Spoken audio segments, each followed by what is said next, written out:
So they talk about derbies, don't they? This is the only one really, Hull and Rovers.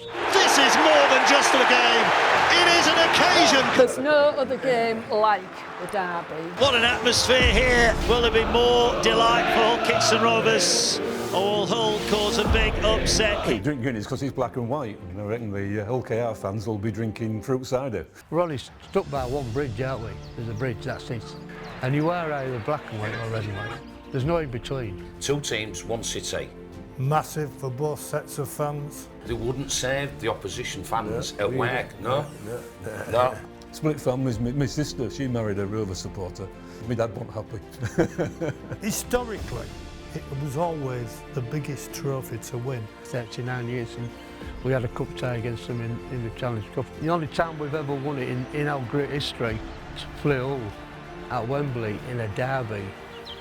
You know, it's got to be the biggest derby ever.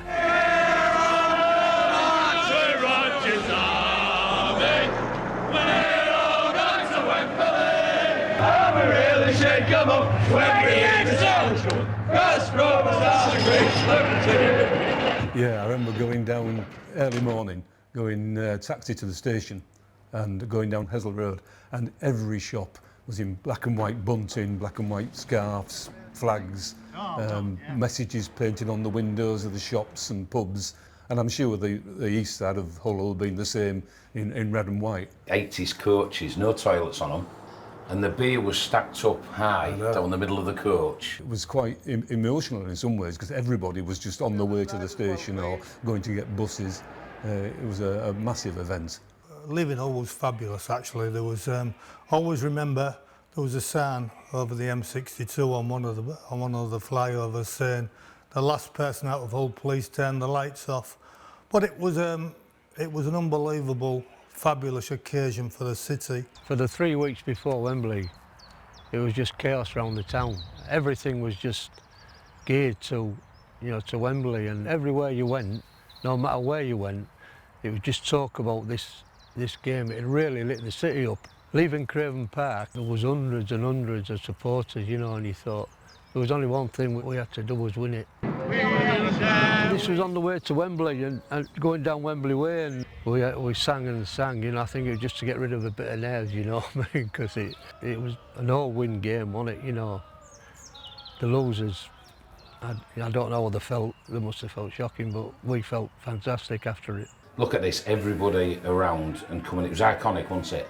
It was just full of Hull people everywhere. It was amazing. I mean, you go around the West End, we had a couple of beers there, and then made our way out to the ground. And it was just buzzing everywhere. I mean, people were so excited about it. Derby games were massive. Didn't matter if it was in the league or the cup. We had beat Rovers a year earlier in the Floodlit Cup at the Boulevard. The atmosphere then was incredible. So the fans were superb as always. There was like another player with the fans. They encouraged you so much to play well. It was incredible. It was unbelievable, mate. 95,000, one end black and white, one end red and white. Look how many people are already in, and they aren't even out the suits. I know. The flags, the banners. We were on the top level.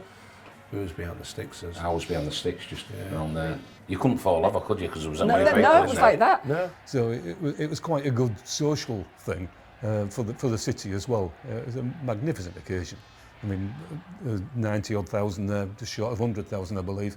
It was mega. It really was a tremendous atmosphere. When you kick off, you're in the zone and you're just thinking, I need to do that. I need to tackle him. This is what I've got to do today. I believe Rovers tried a move that they've never tried before and actually scored off it. We'd never done it before we got down to our training thing down in London. And Lockie, who played over in Australia, he'd done this move before. And he'd said to Roger, shall we just try this? So we went through it 2 or 3 times and Stevie Hubbard dropped it twice, you know what I mean? Oh God, how are we going to do this? But on the day of the game, it just worked perfect. A good break. There's a chance for Steve Hubbard. Is he going to score? He's over. It's a try. The first try for Steve Hubbard. 3 points to nil. They're saying it was a set move in the training. I was talking to Smithy at work about Mike Smith, Yeah. and he said to me they And he tried got it. punched And over then the he'd line. kicked him. Yeah, walk right in his face. Hit as he went over for the try. Was he? I don't know. You can argue with it was a swinging arm. So you can say he's trying to lose the ball. Here's the unfortunate incident where he's trying to win an Oscar and successfully does. He certainly kidded the referee. But it was still, I mean, it was a marvellous try. I mean, Lockwood set him up wonderfully to go through the big gap, and that's what he did. In the tackle was Graham Bray and Paul Woods. Paul Woods had a reputation for being a bit of a hard case, and I think really, and if you look at it very slowly, nobody hits him actually, and but he did a good job on winning an Oscar there, and I've told him so when I've seen him. It erupted, didn't it? Yeah. It was unbelievable. The noise. It was You couldn't see things because of the flags in front of you. It was just a sea of flags. So you could barely see. I saw the game when you got home. And now here's the penalty right under the sticks. Yeah, right under the sticks. There's no kicky tee. No, just Into the bit he's size 14. He doesn't know what all the fuss was about. No. But he's a god because of what he well, did. exactly. Look at that. I think everybody got dressed up, didn't they? There was flags and bits on their faces and rosettes. I think you It was mentioned the the rosette, more didn't you? because You had you your Wembley stitched rosette. your own rosettes, didn't Oh, you? yeah. And there was like dinner plates by the time you'd finish. You just got a bit more card and I was then saying to you, stitched some I more had on. the rubber sweatbands on. I had the scarves, so you could go like a bit like Yeah. the Newcastle Yeah. just did in the cup. All that. Charlie Stone took a swipe at Roy Allstock after they played the ball, and the referee gave a straight penalty. Obviously we got an injury to Roger, which he played obviously like with a broken jaw, you know what I mean? He unfortunately got a smack on the jaw from Ronnie Wildman, our hooker. Wellman. Wellman, yeah. Dirty, I don't know how he dirty. stood on the pitch. Dirty. No, he shouldn't have done. He played on and kept controlling the game from his position without really he avoided tackling and being tackled.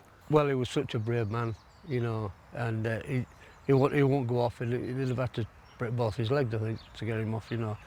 But in his performance, even after it, was, you know, man of steel, wasn't he? You know, he was such a brilliant leader. But it was a cup final, it was a major event, major match, and he obviously felt he could continue to contribute to that, even though he wasn't doing any of the physical side of it. So, yeah, you've got to recognise it, you can't ignore it. And he was a marvellous player. In the first half as well, of course, Tim Wilby scored off a pass off Vince Farrer. Good try, actually. So, you know, it put us back in it, 7-3. Going to have a drop. I thought he might have a drop, and he does before half-time. Well, there's your drop goal. Yeah, from Roger. The Roger. Roger. Look, he was a Well, I don't good remember kicker. that on the day. I do not remember that at all. You do, 'cause And you never had a drink there. They got a drop goal, which made it a bit, well, they kept grabbing points here, there and there, but they didn't threaten our try line. Again, really, to be truthful, half-time it's 8-3, and like if Sammy had kicked the goal 8-5, it might have been a different game, but I think the second half was more disappointing for us than anything else, actually, because we actually had 3 tries disallowed. There was a Sammy Lloyd penalty here, which I believe he kicked. We got early in the beginning of the second half. Yeah, Sammy Lloyd kicking goals from anywhere. Unfortunately, he didn't have a good day that day, which was for a guy you very rarely missed. He missed a couple that you would have, you know, you would have said that they're going to pop over. And Steve Wood kicked his penalty goal to make it 10-5, which was the finishing score, but we put a lot of pressure on OK after that score. Very unfortunate. We didn't succeed. Almost the last-ditch chance for Hull. And there goes the whistle. There goes whistle. Hull Kingston Rovers, who have never won the cup. Runners-up 3-time win. 10 points to 5. There it is, there's Roger jumping up on me there, you know, that's what a feeling that was. An absolute feeling there. And I've still got the thing in my ear, the utter going. I can still hear it, you know what I mean? Because it was so tense. It was like a pressure cooker. I felt like a pressure cooker, you know, you get to the top and then all of a sudden you turn it off and your body just, you know, thank God, we've won it. They all became legends, didn't they? But they were... They were after, legends. They were, yeah. Yeah. But we want to make legends now, don't we? Obviously, we're the only team that's gone up there and won it, the 15 of us. Yeah, to go up there, and I'd love another 17 to join us, you know, this year, if possible. What was the song? At Craven Park, good luck to HKR. And when our dreams come true, we're going to bring that, as well, that huge assembly, now all roads lead to Wembley, and bring that cup back to Old Craven Park. And with the top on, bring that cup back to Old Craven Park. You've got a lovely voice there. Sounds like you're wasted here, yeah. You can't explain how you feel. And like I said, with the game being so pressurised, it was, you walked up, once you got to the top, I had a good look around, you know what I mean, thinking, I was on cloud nine, like which all of us wasn't. And then Roger lifted the cup to the supporters, and then the fun started in the dressing room, and then on the night, and then obviously to the homecoming. Amazing. I mean, we're on the main drag out with Honest Road. Eastall, from one end to the other, was just rammed. You know, supporters at both sides of the road, and I thought, when we get to Guildhall, there'll be nobody there. City Hall, there'll be nobody there. They're all here. And when we got to City Hall, there was even more and more. And when we came back to Hull, there was an enormous, when we did an open bus tour around the west of Hull, there was an absolute fabulous turnout for us. So in one way, very disappointing, and yet in another way, a very, very special occasion. The team did a tour around Hessel Road and came down back to the stadium, and we were in the stadium waiting for them. There must have been sort of 16,000 people in the boulevard. As the team come round and we just saw the bus arriving, and you can see the players going, oh God, look at this lot, and we got beat, you know. And for 40 odd years now, that's all we've talked about, haven't we? And it's about time we did it again, honestly. Every year Wembley comes about and is it our year, is it our year? And we still haven't done it. Well, I've been to Wembley quite a few times and always left disappointed. So when 2016 come along, it was just wow, it was fantastic. They have won at Wembley. Well, last year they were making history. This year they're making it a habit. Well, obviously won theirs when they did win at Wembley. You know, that broke that, didn't it? That song's gone now, you know what I mean, because they've done it. But we still get reminded that we haven't won. We've only won it once, and it was 40 odd years ago. And of course, that helped to shut the Rovers up. They'd had 30 odd years of singing the same song at us. We'd never win at Wembley. So having done that was really good. All they talk about now is our trophies. You won't win 40 years ago, we haven't won out. We can't do a lot about that, but We can this year. year. Hopefully we can. Yeah, That way we'll change it. Yeah. But yeah. Everybody's pulling in the right direction. Yeah, we wanna sing another song, don't we? I wouldn't be surprised me this year they get at least one. So that'll shut that song up as well. So we have to think of something else. And so we come again, don't we, to the one on Saturday, and there's a bit more pressure on us wanting to win, like I say, because the best squad of players and the team are playing fantastic. We've started the season really on an high. To me, it is the Rugby League City. It's this is it's the only true derby, isn't it? True derby. The performances, you can tell that they're together, the way they play. You know, they're great to watch. And the fans, and the lads run out and the East Stand are ups. And I think I'd give my right arm to do that, just to run and play, because the East Stand's unbelievable. And it's a great place to be, Craven Park. It really is. And it's great to be an ex-player and be proud. We just need to win a bit of silverware. To beat Hull, to me, it's like winning the lottery.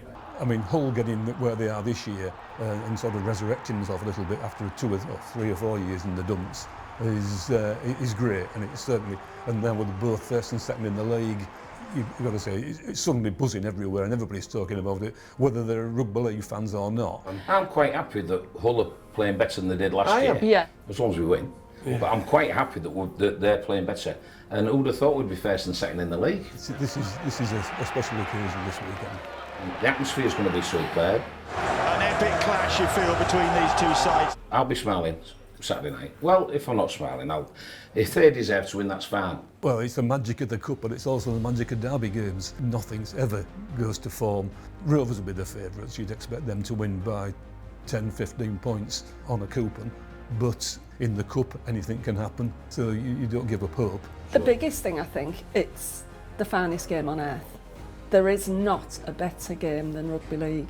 Personally, I hate them in some respects because you never relax. You never sit down and enjoy the game and watch it relaxed. You're always on edge the whole way through. You just want to win and get home. Or go to the pub and enjoy it. I think historically, and from fans from years ago, they think it's the most favourite cup to win. And as you can see behind me, boy, it always looks special. Any player who's ever lifted it on a Challenge Cup final knows exactly what I'm saying. It is an unbelievable feeling to pick that thing up when you've won it.